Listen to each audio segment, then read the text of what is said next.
Estamos ao vivo aí. Conferir o óculos aqui, se a gente não enxerga, né? Mandar um abraço para o Alessandro Garcia Silva, em Minas Gerais. Não perde uma live, hein, Alessandro? Grande Alessandro. O Borges aí.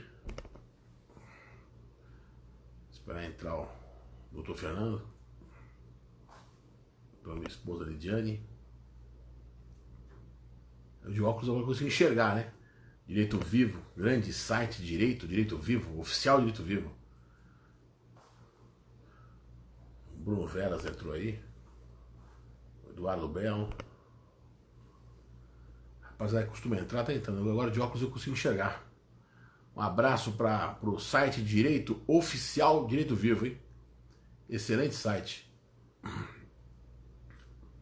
doutor Fernando estava atendendo o paciente, então deve estar terminando o atendimento. Vamos aguardar.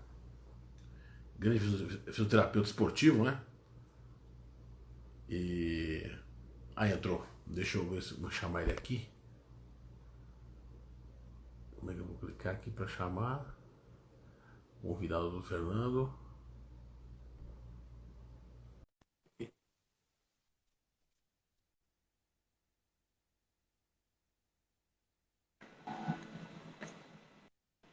Fernando, tudo bem? Grande Valmori, tudo Como é bom? que você tá? Tudo Muito obrigado por jóia. você pegar. Vou colocar um fone aqui só. Aí, Ah, beleza. Me ouvindo? tranquilo. Obrigado por Aí, ter aceito o convite do canal. Muito obrigado, viu? Uma honra obrigado a você recebê-lo pelo aqui. convite. Muito bom participar desse canal aí que é um sucesso aí. Obrigado. Eu vou te chamar de Fernando, não de doutor Fernando, porque a gente é amigo Não, e eu também sou Fernando, paciente. que é isso aí. Fernando, a gente tem uma gama de atletas que acompanham o canal em todo o Brasil, alguns até profissionais, lutam eventos regionais, outros eventos internacionais, como o Maldonado, o Jim Lister, acompanha o canal. E eu queria ver com você, ah, se apresentar para esse pessoal quem você é, os cursos que você tem, para o pessoal poder te conhecer. Certo, bacana. Seguinte, Valmer, na verdade, eu sou fisioterapeuta, né? Me formei aqui em Goiás, na Universidade Estadual de Goiás, e fui para São Paulo, onde fiz uma especialização em fisioterapia esportiva na Universidade Federal de São Paulo. Então, desde aí eu comecei a trabalhar com esporte, com atletas, né? Aí, logo depois, eu comecei entrei na formação em osteopatia. Então, a osteopatia, a gente depois fala um pouquinho mais sobre isso, né? Então, e desde então eu atuo como um fisioterapeuta osteopata. E assim, grande parte da atuação, hoje nem tanto, mas grande parte dessa atuação, desse caminho, foi com praticantes de atividade física. Ainda gosto muito desse público. Porém, eu não tenho muito acesso a ele mais, porque a gente, em clínica particular, você vai se isolando ali, você vai saindo dos centros esportivos. Então, hoje eu não tenho esse acesso tão grande aos atletas, mas é algo que eu gosto muito, né? Então, tive aqui a oportunidade de ter uma parceria, um tempo com a Nova União Goiás, onde eu atendi os meninos lá. Então, foi uma época muito legal, assim, de experiência, porque quando você trabalha com lutadores, com qualquer tipo de esporte, você tem que entrar no esporte, ficar olhando, eu ficava ali assistindo os treinos para eu entender onde eu podia ajudar, não só em tratando lesões, mas também ajudando a prevenir, né? Às vezes eu tentava entender uma entrada e falava assim, "Ah, se você entrar de outro jeito, sua chance de machucar é menor." Então a gente ficava ali desenvolvendo aquele laboratório de tatame ali que é bem legal, né? Então isso aí é minha relação com a luta, com o esporte, né? Dentro da fisioterapia. As lesões mais comuns que você pegava nos atletas, quais que eram? Era joelho? Bom, Maurício, então, a gente tem o seguinte, sem dúvida nenhuma, o joelho no jiu-jitsu, na luta, é um ponto importantíssimo, né? Porque envolve muito lesões traumáticas, né? A grande parte das lesões de joelho nesses atletas são lesões traumáticas, né? Então, o principal é um entorse de joelho. Então, isso é o mais comum que a gente se depara aí na clínica de atletas de luta. Então, esse é o principal. Agora, as lesões traumáticas de joelho, elas ocorrem, né? Pelo exercício da atividade, né? A possibilidade que vocês, como praticantes, têm de ter uma lesão traumática do joelho é enorme. Aí, eu sou um cara muito da clínica, né? Eu gosto de atender casos clínicos e não esses traumáticos, né? Gosto de desvendar mistérios clínicos, né? Investigar aquilo muito bem. Então a gente entrava muito no ombro. O ombro do atleta lutador é interessantíssimo, assim, é muito legal, precisa se pensar muito para poder atender, acompanhar esses atletas.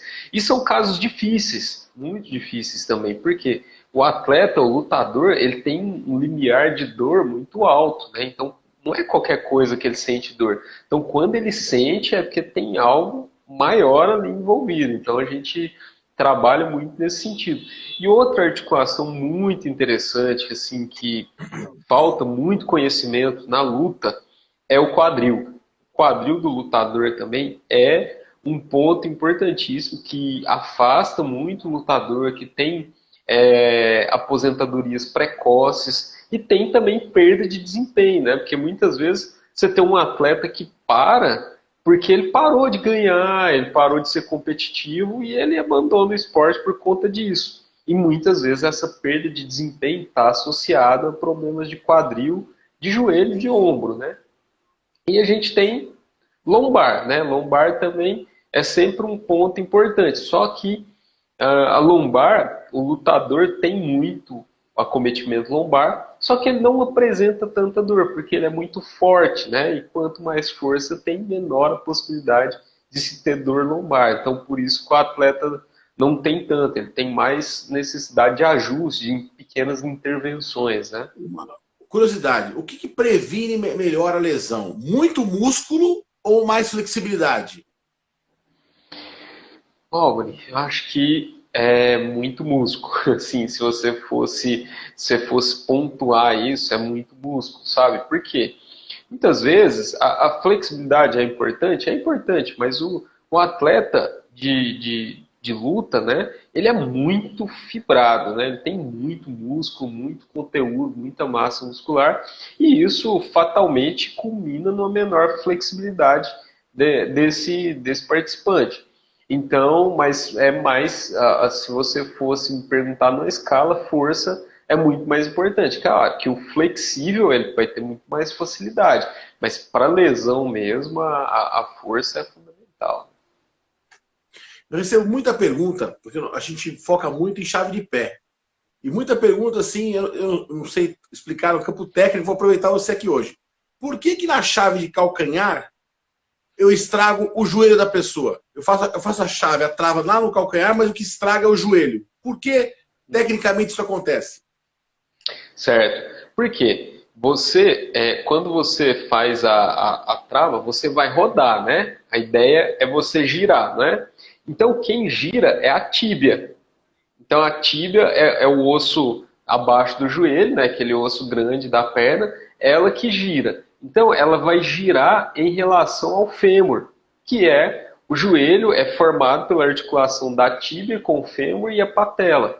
Então, quando você gira a tíbia, você vai submeter a cápsula articular do joelho, os ligamentos do joelho e os meniscos a grande tensão. E isso vai provocar lesão do joelho. Então, quanto mais for sua capacidade de girar essa tíbia, maior a possibilidade de você vencer uma luta por uma chave, né? E é interessante, você pode ver, aqui eu não estou com a peça óssea porque eu estou em casa, mas tem uma direção que a tíbia gira mais e outra que ela gira menos. Então você pode ver que você gira mais ela. A gente como se fosse abrir o pé, fazer um pé de palhaço, por exemplo. Certo. Você abrindo o pé assim, a tíbia gira mais. O contrário, ela gira menos. Então, se você conseguir encaixar uma boa chave que entre nesse contrário, você vai ser muito mais lesivo para o adversário, né? Então, isso que eu sempre vejo, eu sempre comento assim, você mostra os atletas aplicando golpe, eu falo, se ele tivesse aplicado para o lado contrário, ele tinha batido dele antes. Entendi. Nós temos Então, um atleta vitorioso da Austrália, chama Lachlan Giles. Ele é PhD em fisioterapia. Fisioterapeuta, PhD na Austrália e competidor. Então, ele quando aplica as chaves, ele aplica com muito mais poder, porque ele conhece, né? Aonde que tem que torcer, o ângulo. Então, ele é terrível em chave de pé. Ele realmente é perigosíssimo. Exatamente. Então, eu acho que assim, a gente fala o momento que a gente vive, a gente vê na luta, né? Seu canal é um exemplo disso, que a gente precisa estudar mais. Estudar golpe, ver como que vai fazer. E eu acho que o fisioterapeuta, assim, pode ajudar muito o entendimento da biomecânica, pode ajudar muito na ideia de construir um golpe, de orientar esses atletas. Eu acho bem interessante isso. Eu acho que assim, eu vejo os vídeos e eu falo, putz, tem muito a acrescentar assim, se a gente der uns toques. É bem legal. Fernando, quando eu fui viajar para os Estados Unidos para gravar o DVD da Fanatics, faltando 3 semanas, o meu amigo e parceiro Ribeiro me deu uma chave lá que quase arrebentou um gastrocnêmio. Eu nem sabia que existia gastrocnêmio, né? Essa lesão de gastrocnêmio, ela pega o que? Panturrilha? O que ela pega? O gastrocnêmio é o músculo que a gente chama de panturrilha, né? A panturrilha é composta por 3 músculos: gastrocnêmio medial, gastrocnêmio lateral e o sóleo que fica embaixo deles. Então, esse é o músculo da panturrilha. Então, essa distensão aí é uma das mais comuns, né? As musculaturas mais lesionadas no membro inferior são os gastrocnêmios e são os posteriores de coxa, né? Então, o que são também conhecidos como isquiotibiais. São os principais músculos que se lesionam, né? Então, a lesão muscular é bem comum, né? E essa chave também pode ser bem aplicada, ela vai estressar o músculo além da capacidade que ele tem de gerar comprimento, e isso vai causar um ferimento nele, que a gente entende como lesão muscular. Certo. A osteopatia, ela entra só no pós-trauma ou ela entra com prevenção? Sim. Valmir, eu acho que ela entra muito mais como prevenção. A osteopatia pode ser uma ferramenta muito legal para os lutadores. Por quê? Após a lesão, quando você tem lesão, você tem tempo de cicatrização. Não adianta poucas coisas você consegue interferir nesse tempo de cicatrização de lesão, né?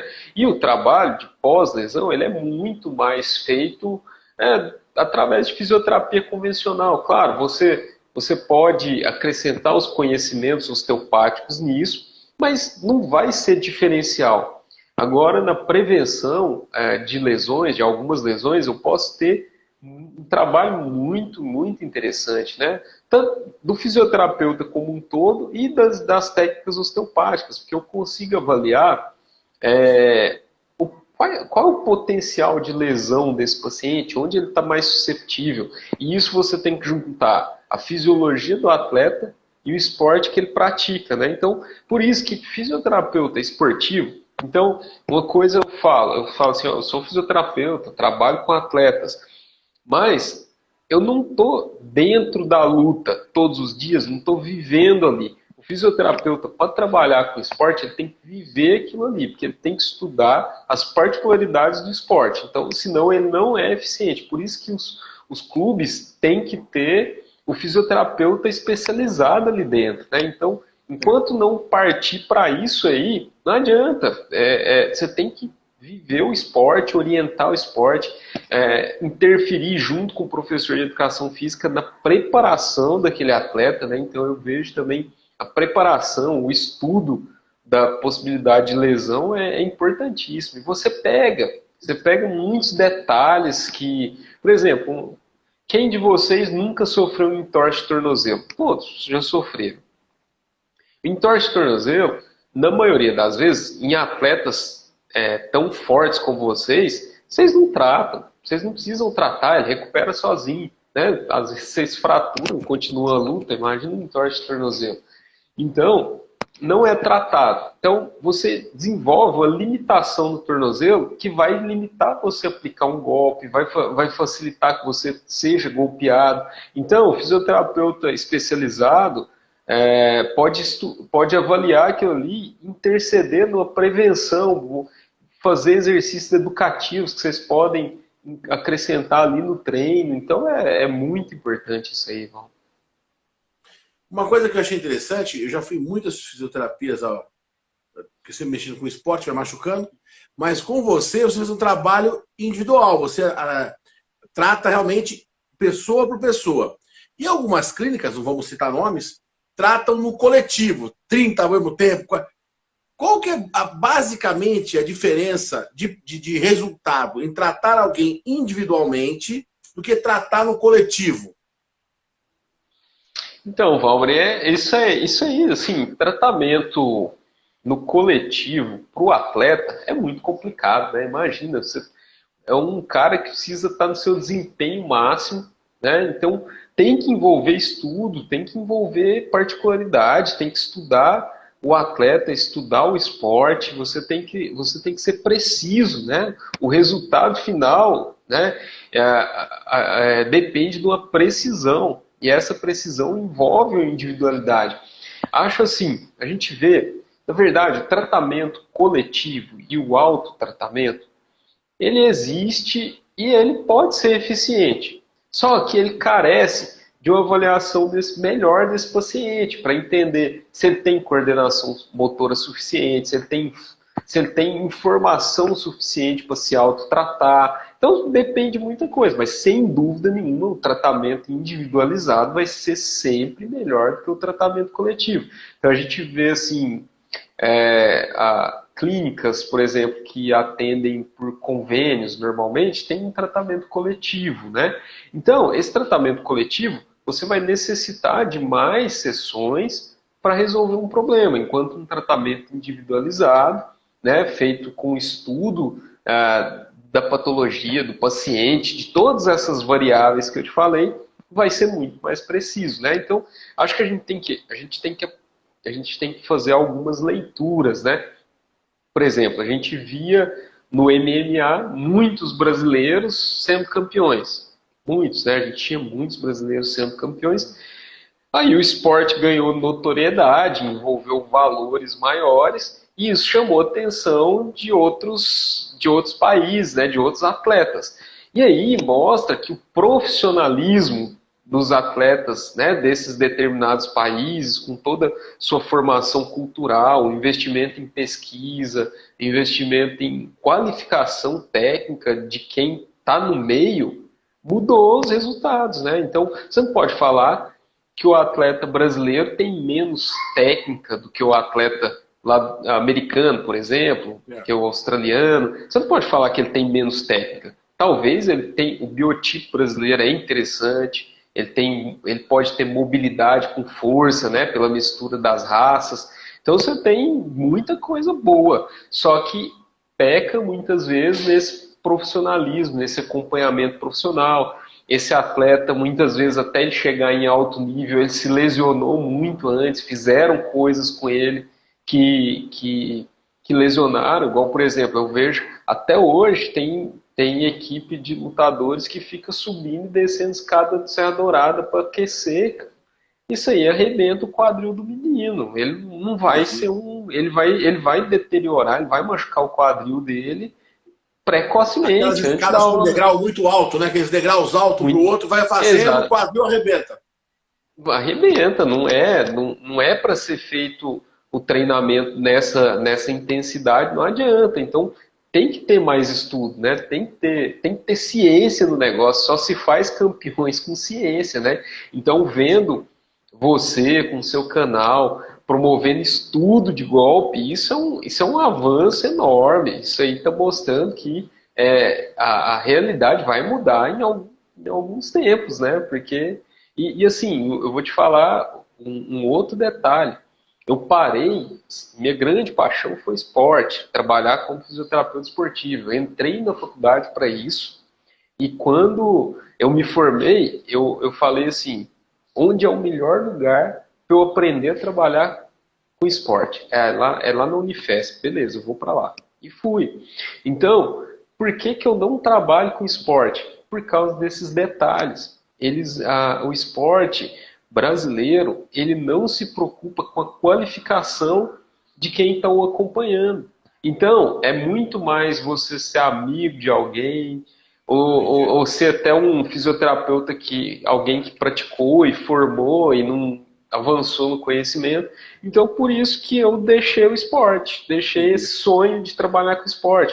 Em São Paulo, eu trabalhei cobrindo evento de MMA, então cara, luxava a mandíbula lá, punha ela no lugar. Então, eu tive essas experiências e, no entanto, não trabalhei mais com isso por causa dessa dificuldade. No cenário mundial, a fisioterapia nossa, ela é bem aceita, né? Ela é bem vista, né? Eduardo, nossa fisioterapia é algo fantástico. A fisioterapia brasileira ela tem uma peculiaridade interessante. Às vezes ela é ruim por um lado, às vezes ela é boa por outro, mas é uma peculiaridade. O brasileiro, ele aceita misturar as coisas. Então, ele é eclético. Então, isso às vezes faz com que pratiquemos algo estranho que não é comprovado cientificamente, mas também abre muito leque para desenvolvimento. Então, o fisioterapeuta brasileiro ele é muito criativo, ele tem um destaque, sim. Todas as vezes que a gente vê fisioterapeutas brasileiros trabalhando, eles trabalham muito bem. Eu recebo pacientes, por exemplo, que estavam em tratamento em centros nos Estados Unidos, por exemplo. O cara fala, eu estava num centro avançado dos Estados Unidos, e o trabalho deles não é nada demais, né? Ele não tem diferença do nosso, e pelo contrário, é até às vezes pior. Você pega o trabalho de fisioterapia, por exemplo, em clubes espanhóis, que eu já tive a oportunidade de conhecer alguns fisioterapeutas, conhecer atletas que tratavam lá, e eu já tratei aqui também. Alguns clubes têm uma fisioterapia extremamente precária, né? No futebol espanhol, tirando o Barcelona, Real Madrid, Atlético Madrid, os outros times são mais ou menos nesse quesito. Agora não, futebol inglês, aí vocês têm tudo que tem de melhor, aí já muda, mas a gente tem um fisioterapeuta muito bom aqui no Brasil. Uma curiosidade, alguns médicos mais antigos que mexiam com cirurgia de joelho tinham o costume de não recomendar, indicar o paciente para fisioterapia, né? Como é que eu vou explicar? Não reconheciam o trabalho do fisioterapeuta. E, sem citar nomes, nós tivemos um médico em Goiás, muito famoso, antigo, que não deixava o paciente fazer fisioterapia. E a perna do paciente ficava dura, como se fosse uma madeira. Ainda existem casos assim, de médicos que não reconhecem o valor da fisioterapia, porque eu costumo falar assim, até no fórum, em processo do fórum, eu falo o seguinte, quando eu tinha as brigas de DPVAT, discussão de DPVAT, o que eu falava? Eu falava, olha, quem tem que dizer se vai operar ou não vai operar é o médico. Mas depois que operou a pessoa, quem resolve o problema é o fisioterapeuta. Mas, infelizmente, a legislação nossa, quando ia discutir nos tribunais superiores, falar que não, que tem que ser o médico. Então, o que eu fazia? Eu sempre entendi que o perito ideal para analisar um pós-operado, o perito ideal é o fisioterapeuta. Porque se ele já foi operado, quem sabe se aquele camarada vai evoluir com a ciência fisioterápica é o fisioterapeuta. Só que eu era voto vencido porque os tribunais, a lei antiga, dos anos 70. Nos anos 70 a fisioterapia não tinha explodido ainda. Então até ficou uma sugestão para os sindicatos fisioterapeutas brigarem para mudar a legislação e atualizar, porque hoje quem cuida de pós-operatório é fisioterapeuta. Estou errado ou estou certo? Não, tá certíssimo, Val. Então, bom, pontuando aí primeiro, existem médicos que ainda não entendem o trabalho da fisioterapia, mas esse médico, na verdade, ele que faz isso, eu não sei, ele deve viver em outro mundo. Por quê? Você tem hoje estudos científicos comprovados, então eu vim de uma escola da Unifesp, então eu tenho muita dificuldade, às vezes, para trabalhar em Goiânia, porque na escola que eu vim, nós e os médicos, nós fazíamos parte de uma equipe, né? Nós éramos um corpo só, né? Do corpo clínico do Centro de Traumatologia do Esporte da Unifesp. Então lá não existia isso. O médico, às vezes, ele sabia mais de processo de fisioterapia, de reabilitação, de recuperação, as fases, até do que a gente que ainda estava novo, começando. Então, era totalmente integrado. Então, um médico hoje que pensa dessa forma, ele não deve participar de nenhum evento científico na área dele, ele não deve ler nenhum artigo, e ele deve só operar e, com certeza, os resultados dele não são bons. Então, isso aí é um ponto... na verdade, quem perde com isso é só ele. Porque a chance dele obter um processo que você citou aí é muito maior se o paciente não fizer uma boa recuperação pós-operatória. Então, quase que... Na verdade, o médico ele tinha que buscar um fisioterapeuta qualificado para trabalhar com ele e exigir que o paciente fizesse o pós-operatório com ele. Ou, se ele não fizesse, ele assinasse um termo de responsabilidade. Porque não tem como. A cirurgia é a parte de um processo muito importante, mas que termina ali. Depois você vai ter tudo isso. Então, um joelho, um ombro, um cotovelo, se uma fratura de cotovelo, tem um médico lá em São Paulo chamado Sérgio Kekya, que é um dos grandes cirurgiões de cotovelo e ombro de São Paulo. Ele opera um cotovelo, ele fala, cara, fisioterapia 2 vezes por dia, a partir de agora. Então, por quê? Cotovelo, se você bobear numa fratura de cotovelo, que também é comum no atleta lutador, o cotovelo não estende mais, você vai ficar com o cotovelo flexionado, né? Ele não vai estender. Então, se você bobear, isso acontece. Quando eu operei o ombro, o Dr. Arnaldo Amado Ferreira Filho, em São Paulo, já aposentou. E era o comandante da cadeira da USP lá. Ele também deu 15 dias pós-operatório, fisioterapia todo dia, e ele operava naquela época, abria, né? Hoje em dia faz furinho, né? Mas naquela época ele abria mesmo. O ombro ficou perfeito, nunca mais. Eu operei o Aurélio Miguel, o cara era uma fera. E ele falava, fisioterapia direto, senão não tem jeito, eu não faço milagre, ele falou. Eu fiz a parte necessária, mas a fisioterapia tem que fazer. É isso aí. Então, isso aí, você operou o ombro em que ano, Valmir? Operei em 2000.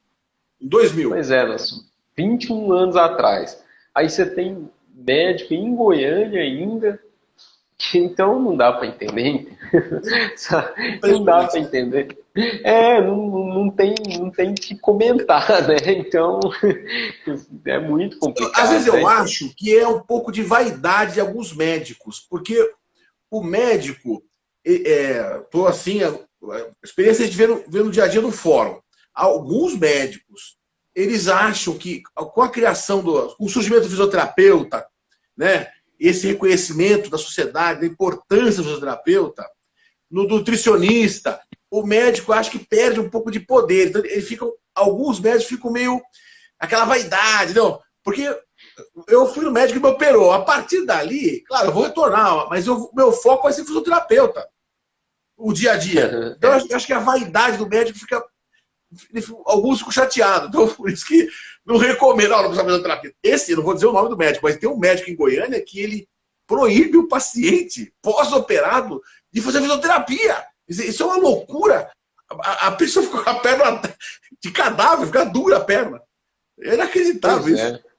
Não, é inacreditável. Eu Isso aí descobri esse caso, sabe como?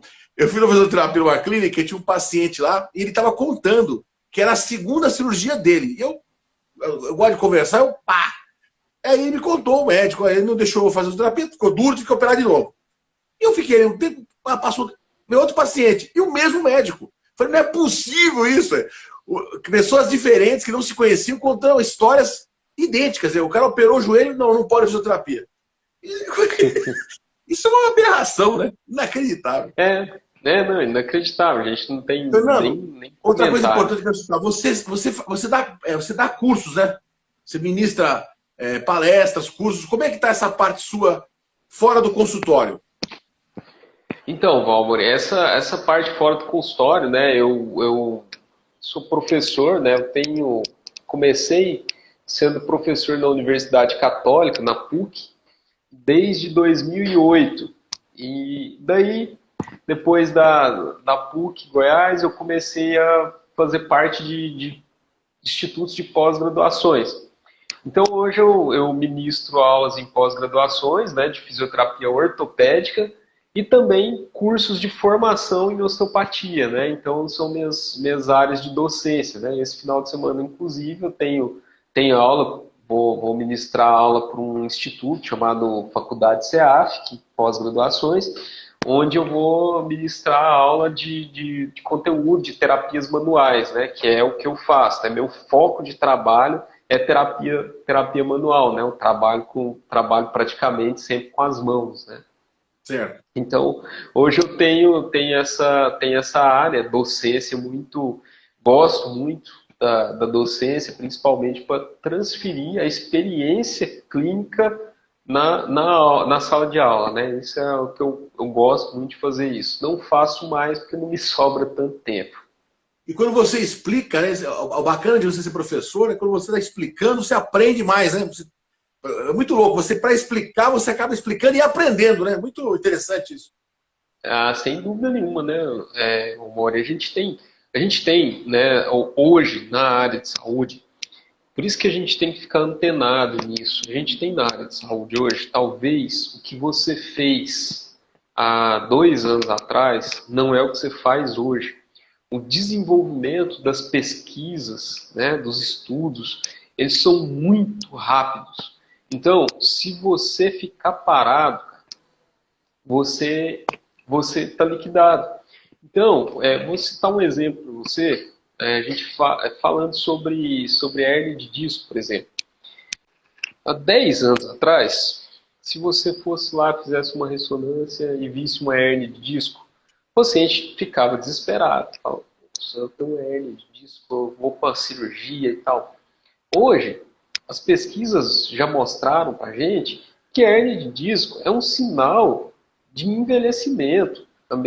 É um desgaste natural. Todos nós vamos ter algum tipo de herniação de disco na coluna. Todos nós vamos ter isso, em alguma idade ou outra. É igual cabelo branco. Alguns vão ter mais cedo, outros mais tarde. E isso vai estar relacionado com a capacidade com que essa pessoa fez na vida dela. E, por exemplo, vou te citar um estudo aqui, um estudo fantástico, ele é um estudo antigo, mas é um estudo que mais mostra essa relação. Estudaram levantadores olímpicos, então, aqueles caras que pegam aquela grande quantidade de peso, agacham até o chão e treinam todo dia, e são aqueles monstros, né?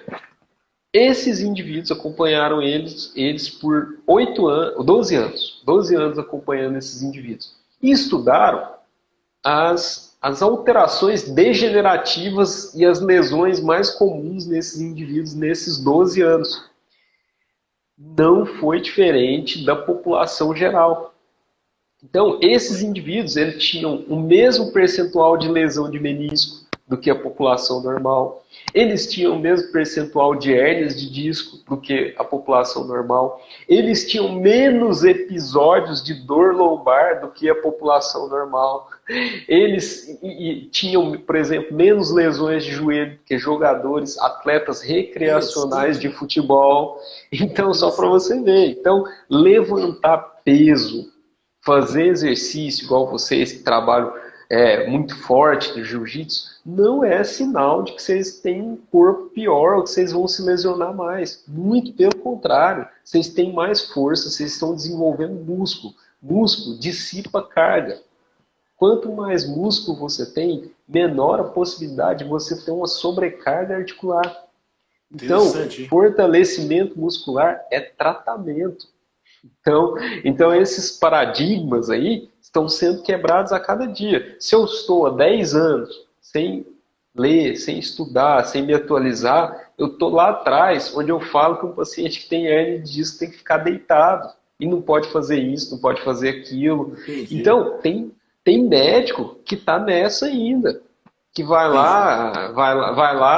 Eu estou falando isso porque o seu espaço aqui do jiu-jitsu, quantos são os pacientes que chegam para mim lá e falam assim, doutor, me diagnosticaram hernia de disco, eu vou poder voltar a lutar? Eu falo, claro que vai, não é isso. A gente precisa tratar, dar uma organizada nisso aqui, ver os fatores que estão levando a essa hernia de disco manifestar os sintomas nesse momento. E recuperado isso, você vai fazer seu jiu-jitsu normalmente. Poucos são os praticantes, os atletas que não vão conseguir retornar. Claro, Fernando, existem os que não vão. Me perguntaram aqui sobre bico de papagaio. O que seria isso? Então, bico de papagaio também é mais ou menos igual o cabelo branco. Bico de papagaio são formações de cálcio que vão ocorrendo nas vértebras. Nós vamos ter, que é o seguinte, o cálcio ele vai sendo depositado nas regiões onde existe sobrecarga e existem pequenas lesões. Então a coluna é uma região principalmente para atletas, é uma região que vai ser muito esforçada. Então aquilo ali vai sendo depositado cálcio nela, cicatrização de lesões. Então isso vai formando pequenos osteófitos, que a gente chama essas formações, e esses osteófitos da coluna, eles se assemelham a biquinhos de papagaio. Então, é uma artrose na coluna, né? E a artrose, ela é, como eu te falei, todos nós vamos ter bico de papagaio na coluna. Uma coisa é o seguinte, se chegar um atleta, esses dias chegou para mim um paciente de 30 anos, com um sintoma grave na coluna. Uma dor irradiada, um sintoma estranho. Eu falei, bom, raramente a gente fala isso, ó, não tem jeito de eu te atender agora, porque eu preciso que você me faça um exame de imagem, tem algo errado aí. 30 anos, era um paciente que já tinha fratura em vértebra. Fratura que não foi provocada por nenhum trauma específico do jiu-jitsu, mas ele tinha um escorregamento da vértebra, a vértebra dele era escorregada um pouquinho para frente, e isso favorece a fratura. Então a gente chama essa fratura de espondilólise, que ele fratura um determinado local. Ele estava com esses sinais, porque dentro da avaliação eu vi e desconfiei. Então eu falei, faz um exame de imagem. Então, para esse atleta de 30 anos, com esse quadro, isso é grave. Por quê? Ele é muito jovem para estar com esse quadro. Então, esse é um cara que me perguntou sobre a prática do jiu-jitsu. Eu falei assim, você pode conseguir, você vai, porque vocês são fortes. Agora, você vai ter que analisar o custo-benefício disso. Esse é o ponto. Então, mas isso, sabe, o percentual disso acontecer é muito pequeno. Então, a maioria dos atletas não vai ter problemas mais sérios. Vão ter uma discopatia? Vão. Mas isso vai impedir ele de praticar o esporte? Não. E se eu ficar na cadeira de roda? Não vai. Não vai, é só conduzir as coisas de maneira correta, organizar isso aí. Nós só temos problema quando a demanda excede a capacidade. A gente tem duas coisas a fazer, ou diminui a demanda ou aumenta a capacidade. Então, em determinado momento, você pode diminuir um pouquinho o ritmo de treino para aumentar essa capacidade. Depois disso, as duas coisas se equipararem. Então, é isso aí. Então, nunca acreditem quando alguém falar para você, você não pode fazer isso. Porque, assim, é muito simples. Você chegar no médico, meu joelho está doendo, faz uma ressonância, ah, não, você tem uma alteração aqui, é só você não usar salto mais, fala para uma mulher. Pô, se fosse para não usar salto mais, eu não estaria vindo aqui. Né? Eu estou vindo aqui justamente porque eu quero continuar usando meu salto. Então, você está procurando um serviço justamente que você quer continuar lutando. Então, vamos ver como que a gente pode fazer isso aqui. Né? Então, vamos estudar essas possibilidades. Então, é isso. Então, a gente tem que lembrar também, e não pode... e assim, eu estou falando aqui, não estou dizendo para ninguém no médico que o médico não sabe, muito pelo contrário. Nós temos grandes profissionais em Goiânia e, inclusive, quem sempre me procura, eu falo, vamos passar no doutor tal, vamos ver como é que tá. Então, eu trabalho muito junto com eles. Só que a prática da medicina, ela é o seguinte, na ortopedia, uma ponta é o remédio, a outra ponta é a cirurgia. Então, nós temos dois extremos. Ele só faz parte desses dois extremos. Então, ele vai receitar um remédio, ele vai te fazer uma cirurgia. Casos de remédio, praticamente todos são. Alguém entrar com medicação é importante. Às vezes, entra com medicação para eu trabalhar com você medicado, é muito melhor. Sim. Agora, a cirurgia, ela é indicada, no caso vou te falar da estatística atual de hernia de disco, 5% das hernias de disco são operáveis, 5%, tá? Então, são pouquíssimas. Então, a cirurgia é uma pequena quantidade de pacientes. Então, imagina, 95% dos pacientes com hernia de disco são pacientes da fisioterapia. Então... ele tem pouco, ele vai poder fazer pouco por esse paciente. Então, a ideia da população ainda é que o médico resolve tudo, da grande população, né? E não é assim, nós temos divisão. Ele é importante, ele vai fazer uma série de coisas, vai me ajudar muito, mas ele vai interceder só dessas duas formas. Então, não tem outra, né? Então, é isso. Então, a gente tem que respeitar esses espaços. Fernando, nós estouramos o tempo aqui. Eu quero te agradecer demais, mas muito mesmo pelo seu tempo, que é muito precioso. Você é um profissional muito requisitado aqui em Goiânia. Sua agenda é lotada, eu sou seu paciente também. Quero te agradecer e deixar você as palavras finais aí, por favor. Ô, Eduardão, eu agradeço muito esse espaço aqui, porque esse espaço é um espaço não acadêmico, né? Então, é um espaço onde a gente orienta as pessoas. Então, que quando a gente fala de atleta profissional de jiu-jitsu ou de lutas, a gente tem uma pequeno percentual. Mas quando a gente fala de praticante, você tem muito. E quantas pessoas, a gente tem que informar mais isso, quantos praticantes aí estão parados achando que esporte que lesiona ele, quando não é. Não é o esporte que lesionou. Eu defendo muito o CrossFit, né? Porque o CrossFit passou a ser um vilão e ele não é um vilão. Ele não é um vilão. Então, muitas vezes, o caso que acontece, o paciente chega, começa a treinar jiu-jitsu, um mês depois dói a coluna dele. Ele vai lá, faz uma ressonância, tem uma hérnia, o jiu-jitsu me fez a hérnia. Não foi. A hérnia já estava lá, só que ele aumentou a demanda dele. E essa demanda dele foi superior à capacidade, ele teve que fazer um exame e mostrou a hérnia de disco.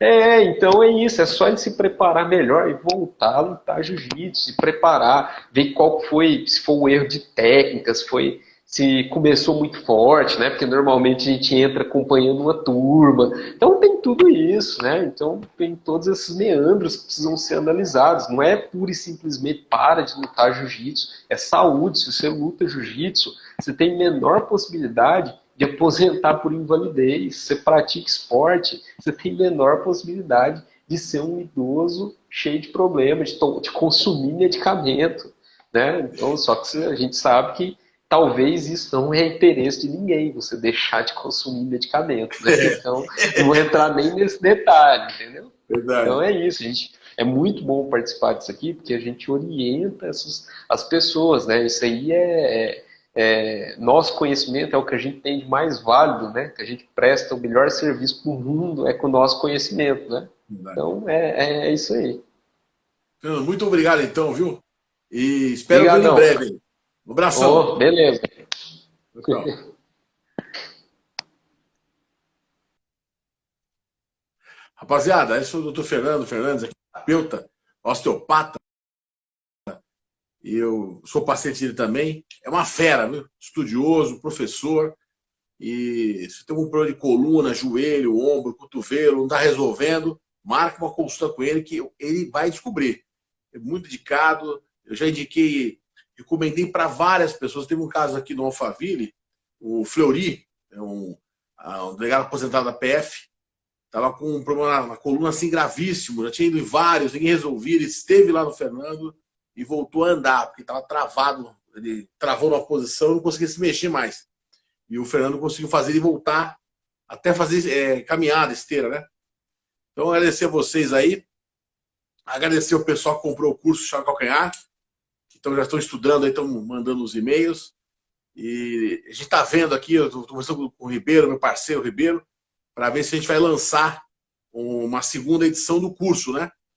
E estamos em negociação aí, o Ribeiro, a Hotmart, a gente vai ver.